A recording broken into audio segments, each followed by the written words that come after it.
Hello, everybody, and welcome. Today, we are going to be talking about selection tools. Now, once you've downloaded your file and moved it onto your desktop, you're going to notice that it looks something like this. And it will say a .zip. It's a zip file. Now, to open our zip file, we need to double click, and we're going to notice that it turns into a folder here.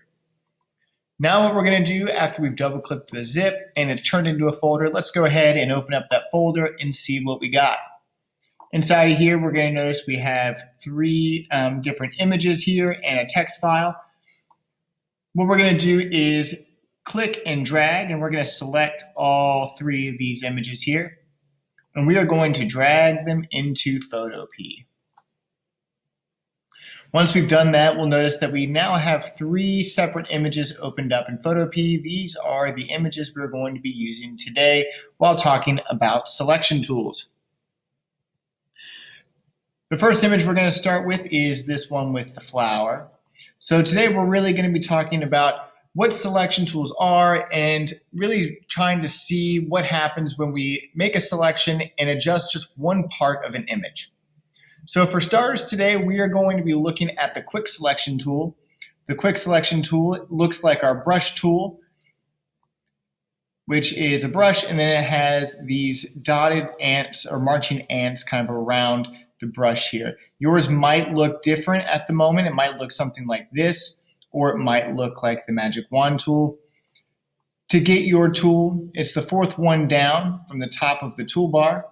And we want to make sure we have Quick Selection selected. Now again, to get this menu popped up, all I'm doing is clicking and holding on the tool and going to Quick Selection.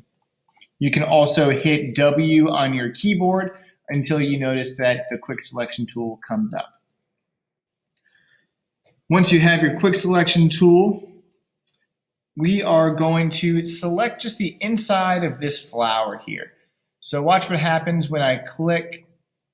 Oh, notice we have a message that pops up here. We need to make sure we have our background layer selected, and now we can finally make that selection. So I'm going to go ahead and I'm just going to click inside of this flower here. Notice that my selection tool has also selected this flower bud on the top here.